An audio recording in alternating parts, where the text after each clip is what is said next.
Tamilselvi. Hi Gayatri, என்ன திடீர் visit? Tamilselvi, உன்கிட்ட ஒரு சின்ன ஹெல்ப் கேட்டு வந்திருக்கேன். ஹெல்ப்பா? என்கிட்ட என்ன ஹெல்ப்? நான் டிஎன்பிஎஸ்சி எக்ஸாம் எழுத போறேன். நல்லா படிச்சிருக்கேன். பட் எக்ஸாம் எப்படி நடக்கும், என்னென்ன கேட்பாங்க, இதெல்லாம் நினைச்சாலே பயமா இருக்கு. அதுக்கு நான் என்ன பண்ணணும்? நீ அந்த பரீட்சை எழுதி பாஸ் பண்ணி இப்ப கவர்மெண்ட்ல வேலை செய்யற. இந்த டிஎன்பிஎஸ்சி எக்ஸாம் எப்படி நடக்குது, பரீட்சை எழுதுறப்போ நாம என்னென்ன செய்யணும், என்னென்ன செய்யக்கூடாது, இத மட்டும் எக்ஸ்பிளைன் பண்ணா நான் தைரியமா எக்ஸாம் எழுதிருவேன். இவ்ளோதானா? இந்த டிஎன்பிஎஸ்சி எக்ஸாம ரொம்ப தெளிவான விதிமுறைகளோட நடத்துறாங்க. தேர்வு எழுதுறவங்களுக்காக டிஎன்பிஎஸ்சி வெப்சைட்லயும் யூடியூப்லயும் ஒரு படமே வெளியிட்டிருக்காங்க. பார்க்கலாமா? கண்டிப்பா.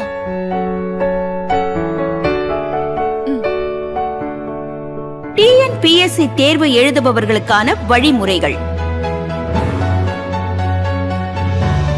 தேர்வர்கள் தேர்வு ஆரம்பிப்பதற்கு 1 மணி நேரத்திற்கு முன்னால, அதாவது கண்டிப்பா காலையில 8:30 மணிக்கு தேர்வு மையத்துக்கு வந்துடணும். தேர்வு தொடங்குவதற்கு 30 நிமிடத்திற்கு முன்னாலேயே கேட்டை க்ளோஸ் பண்ணிடுவாங்க. அதுக்கப்புறம் என்ன காரணம் சொன்னாலும் உள்ள அனுமதிக்க மாட்டாங்க. சார், எக்ஸாம் எழுதணும். 30 நிமிஷத்துக்கு முன்னாடி கேட்டை க்ளோஸ் பண்ணும். மணி 9 ஆச்சே. சாரி சார், லேட் ஆயிடுச்சு. நான் ஒண்ணும் பண்ண முடியாதுமா, தேர்வாணைய உத்தரவுப்படிதான் நடக்க முடியும். தேர்வு ஆரம்பிப்பதற்கு 1 மணி நேரத்திற்கு முன்னால தேர்வு மையத்துல இருக்கிற டிஸ்பிளே போர்ட்ல உங்களோட ரெஜிஸ்டர் நம்பரை பார்த்து அந்த ஹாலுக்கு போகணும். Hall ticket, black ball point pen, அதோட தேர்வு கூட நுழைவுச் சீட்டில் குறிப்பிடப்பட்டுள்ள ஏதாவது ஒரு அடையாள சான்றிதழை மட்டும் தேர்வு கூடத்திற்கு எடுத்து வர வேண்டும். தேர்வு கூடத்துக்குள்ள mobile phone, smart watch, laptop, calculator இந்த மாதிரி எந்த எலக்ட்ரானிக் பொருட்களையும் எடுத்துக்கிட்டு போக கூடாது. மறந்து எடுத்துக்கிட்டு போயிட்டீங்கன்னா அதை வெளியில தான் வைக்கணும். அதை வேற யாராவது எடுத்துக்கிட்டு போயிட்டா அதுக்கு தேர்வாணையமோ தேர்வு மையமோ பொறுப்பேற்காது. இந்த தேர்வுக்காக உங்களுக்கு தரப்பட்டிருக்கிற ஹால் டிக்கெட்ல இருக்கிற வழிமுறைகளை முதல்ல நீங்க படிக்கணும். எக்ஸாம் ஹால்ல OMR விடைத்தாள் கொடுப்பாங்க. இந்த விடைத்தாள்ல 2 பக்கங்கள் இருக்கும். இந்த விடைத்தாள்ல எந்த பக்கத்திலையும் தேவையற்ற குறிப்புகள் எழுதுவதோ குறியீடுகள் செய்வதோ சேதப்படுத்தவோ கூடாது. அப்படியே ஏதாவது செஞ்சீங்கன்னா உங்களுடைய விடைத்தாள் செல்லாதது ஆகிவிடும். OMR விடைத்தாளின் 2ஆம் பக்கத்துல தரப்பட்டிருக்கிற அறிவுரைகளை படிச்சுட்டு கீழ்பக்கத்துல தரப்பட்டிருக்கிற கட்டத்துல தேர்வு எழுதுறதுக்கு முன்னால கையெழுத்து போடணும். OMR விடைத்தாளோட பக்கம் 1ல 2 பகுதி இருக்கு.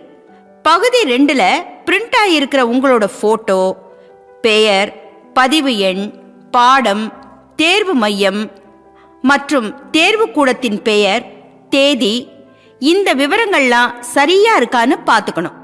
உங்களுக்கு கொடுக்கப்பட்டிருக்கிற கொஸ்டின் பேப்பர்ல பிரிண்ட் சரியா இருக்குதா, பேஜ் நம்பர் மிஸ் ஆகாம இருக்குதா, இதெல்லாம் தரவா செக் பண்ணிக்கோங்க. நீங்க ஆன்சர் பண்ணதுக்கு பிற்பாடு அந்த மாதிரி ஏதாவது இருக்குதுன்னு சொன்னீங்கன்னா என்னால ரீப்ளேஸ் பண்ண முடியாது. இந்த பிரிண்ட் ஆன விவரங்கள்ல ஏதாவது தவறு இருந்தால் உடனடியா தேர்வு கூட கண்காணிப்பாளர்கிட்ட தெரியப்படுத்தணும். தேர்வு தொடங்கறதுக்கு 15 நிமிஷத்துக்கு முன்னாடி வினாத்தாள் புக் கொடுப்பாங்க. அத முழுவதுமா சரியா இருக்கான்னு பார்க்கணும். ஏதாவது குறைபாடு இருக்கும் பட்சத்துல தேர்வு கண்காணிப்பாளர் கிட்ட உடனே தெரியப்படுத்தணும். வினா தொகுப்பில் எவ்வித குறைபாடுகளும் இல்லை என்பதை உறுதி செய்த பின்னரே வினா தொகுப்பில் உள்ள 8 இலக்க எண்ணினை OMR விடைத்தாளில் அதற்குரிய இடத்தில் எழுத வேண்டும். உங்களுடைய வினாத்தாள்ல உள்ள நம்பரை OMR விடைத்தாள்ல எழுதணும். நீங்க எழுதின நம்பரை அந்தந்த நம்பர் உள்ள கட்டத்துல கருப்பு மையால ஷேட் பண்ணணும். இந்த இடத்துல ஒரு விஷயத்தை நீங்க மனசுல பதிவு பண்ணிக்கணும். கருப்பு கலர் பால் பாயிண்ட் பேனாவை தான் நீங்க யூஸ் பண்ணணும். பென்சிலை உபயோகப்படுத்த கூடாது. ப்ளூ கலர் பேனாவாலேயோ இல்ல வேற கலர் பேனாவாலேயோ இல்ல இங்கு பேனாவிலேயோ எழுதுனா உங்களோட விடைத்தாள் செல்லாததாக்கப்படும். அதனால கருப்பு கலர் பால் பாயிண்ட் பேனாவை கூடுதலாவே கையில வச்சுக்குங்க. வினா தொகுப்பு எண்ணை OMR விடைத்தாளில் அதற்குரிய 8 இலக்க கட்டத்தில் மிக கவனமாக எழுத வேண்டும். OMR விடைத்தாளில் அதற்குரிய கட்டத்தில் எழுதப்பட்ட எண்களை அதற்கு கீழே உள்ள வட்டங்களில் முறையே மிக கவனமாக ஷேட் செய்ய வேண்டும் என்பதை தேர்வர்கள் நினைவில் கொள்ள வேண்டும். எண்கள் 1ல் ஆரம்பித்து 0ல் முடிகிறது என்பதை ஞாபகத்தில் வைத்துக் கொள்ளுங்கள்.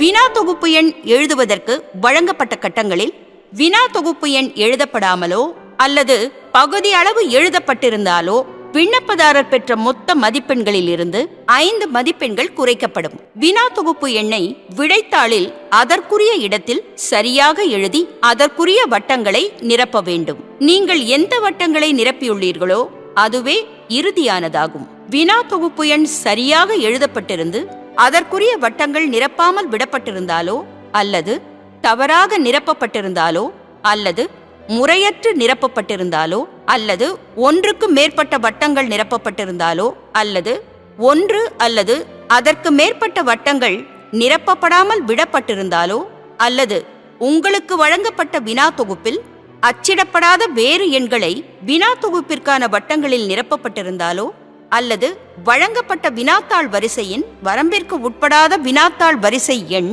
நிரப்பப்பட்டிருந்தாலோ விடைத்தாள் செல்லாததாக்கப்படும். நல்லா ஞாபகம் வச்சுக்குங்க. உங்களுடைய வினாத்தாள்ல உள்ள நம்பரை OMR விடைத்தாள்ல எழுதணும். கேள்வித்தாள்ல இருக்கிற கேள்விகளையும் பதில்களையும் நல்லா படிச்சு மனசுல பதிய வச்சுக்குங்க. அதுக்கப்புறம் OMR விடைத்தாள்ல இருக்கிற அத்தனை கேள்விகளுக்கும் தவறாம விடையளிக்க வேண்டும். நல்லா ஞாபகம் வச்சுக்குங்க. கருப்பு நிற பால் பாயிண்ட் பேனாவை தான் பயன்படுத்தணும். நீங்க விடையளிக்கிறதுக்காக A, B, C, D, E என 5 வட்டங்கள் கொடுக்கப்பட்டிருக்கும். சரியான விடைக்குண்டான கட்டத்துல ஷேட் பண்ணணும். ஒரு குறிப்பிட்ட கேள்விக்கு விட தெரியலனா E என்ற வட்டத்தை அவசியம் ஷேட் பண்ணணும். ஏனெனில் தவறான வழிமுறைகளை தடுக்கும் விதமாகவும் நேர்மையான தேர்வர்களுக்கு எந்தவித பாதிப்பும் ஏற்பட்டு விடக்கூடாது என்ற நல்ல நோக்கத்துடன் தேர்வாணையம் இந்த முடிவினை எடுத்துள்ளது. ஒவ்வொரு கேள்விக்கு ஒரு பதில் மட்டுமே விடையாக இருக்க வேண்டும். ஒன்றுக்கும் மேற்பட்ட வட்டங்கள் நிரப்பப்பட்டு அவற்றுள் ஒரு விடையானது சரியானதாகவே இருந்தாலும் அந்த கேள்விக்கான விடை தவறானதாக கருதப்படும். நீங்க வட்டத்துல ஷேட் பண்ணாம இந்த மாதிரி டிக் மார்க் பண்றதோ, இன்டு பண்றதோ, டாட் பண்றதோ, பகுதியாக ஷேட் பண்றதோ, உள்ளுக்குள்ள வட்டம் போட்டாலோ நீங்க நல்லா படிச்சிருந்து சரியான விடையாக இருந்தாலும் இந்த மாதிரி குறியீடு செஞ்சா உங்க விடைத்தாள் இன்வேலிட் ஆகிவிடும். அதனால சரியான முறையில வட்டத்தை முழுமையா ஷேட் பண்ணணும். ஒவ்வொரு கேள்விக்கும் விடையளிக்கிறப்போ ஒரே ஒரு சரியான விடையை மட்டும்தான் நிரப்பணும். OMR விடைத்தாளில் எந்த ஒரு வினாவிற்கும் அது தொடர்பான எந்த ஒரு வட்டமும் நிரப்பப்படாமல் இருந்தால் பெறப்பட்ட மொத்த மதிப்பெண்களில் இருந்து 2 மதிப்பெண்கள் குறைக்கப்படும். விடைத்தாளின் பக்கம் 1 அனைத்து கேள்விகளுக்கும் விடையளித்த பின்னர் அந்தந்த காலத்திற்கு கீழ் எத்தனை A, எத்தனை B, எத்தனை C, எத்தனை D, எத்தனை E விடையாக குறித்து உள்ளீர்கள் என கணக்கிட்டு எழுத வேண்டும்.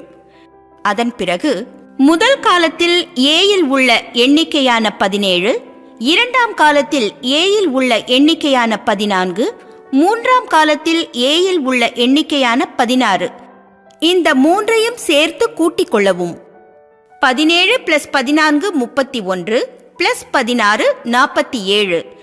இந்த கூட்டுத்தொகையான 47ஐ பிரிவு 3Aயில் உள்ள A கட்டத்தில் நிரப்ப வேண்டும். 047 என்று நிரப்ப வேண்டும். பின்னர் முதல் காலத்தில் Bயில் உள்ள எண்ணிக்கையான 19, இரண்டாம் காலத்தில் Bயில் உள்ள எண்ணிக்கையான 16, மூன்றாம் காலத்தில் Bயில் உள்ள எண்ணிக்கையான 16 இந்த மூன்றையும் சேர்த்து கூட்டிக் கொள்ளவும். 19 + 16 35 + 16 51. இந்த கூட்டுத்தொகையான 51ஐ பிரிவு 3Aயில் உள்ள B கட்டத்தில் நிரப்ப வேண்டும். அதுபோல முறையே 3 காலங்களில் உள்ள C, 3 காலங்களில் உள்ள D, 3 காலங்களில் உள்ள E ஆகியவற்றை கூட்டிக் கொள்ளவும். பின்னர் அந்த கூட்டுத்தொகையை பகுதி 2இல் பிரிவு 3Aயில் உள்ள CDE ஆகிய கட்டங்களில் அந்தந்த கூட்டுத்தொகையை எழுத வேண்டும். அதன் பிறகு பிரிவு 3Bயில் அதற்குரிய வட்டங்களை நிரப்ப வேண்டும்.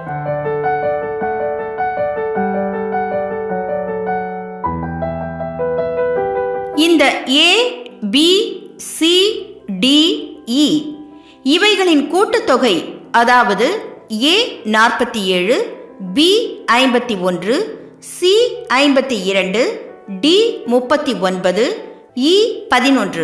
இவைகளின் கூட்டுத்தொகை வழங்கப்பட்ட வினா தொகுப்பில் உள்ள வினாக்களின் எண்ணிக்கைக்கு சமமாக இருக்க வேண்டும். இதற்காக தேர்வு நேரத்திற்கு பின் 15 நிமிடங்கள் கூடுதலாக வழங்கப்படுகிறது. OMR விடைத்தாளின் பகுதி 2 குறிப்பிடப்பட்டுள்ள A, B, C, D மற்றும் E ஆகியவற்றின் மொத்த எண்ணிக்கை தவறாக குறிப்பிடப்பட்டிருந்தாலோ நிரப்பப்படாமல் விட்டிருந்தாலோ தேர்வரால் பெறப்பட்ட மொத்த மதிப்பெண்களில் இருந்து 2 மதிப்பெண்கள் குறைக்கப்படும். எல்லாரும் நல்லா கவனமா டோட்டல் பண்ணுங்க. இதுல ஏதாவது மிஸ்டேக் பண்ணிட்டீங்கன்னா நீங்க எடுக்கிற மார்க்ல இருந்து 2 மார்க்க உங்களுக்கு கழிச்சிருவாங்க. தேர்வு முடிந்த பின்னர் OMR விடைத்தாளில் பகுதி 2 பிரிவு 4 கையெழுத்து கண்டிப்பாக போட வேண்டும். கையொப்பம் இடாத பட்சத்தில் அவரது விடைத்தாள் செல்லாததாக்கப்படும். அனைத்து கேள்விகளுக்கான விடைகளை அளித்த பின்னர் உங்களது இடது கை பெருவிரல் ரேகை பதிவினை பகுதி 1 கீழ்ப்பக்கத்தில் உரிய இடத்தில் பதிக்கவும். தவறினால் தேர்வர் பெற்ற மொத்த மதிப்பெண்களில் இருந்து 2 மதிப்பெண்கள் குறைக்கப்படும். OMR விடைத்தாளில் பதித்த பிறகு OMRின் வேறு எந்த இடத்திலும் மை பட்டு விடாதபடி தேர்வர்கள் கவனமாக கையாள வேண்டும்.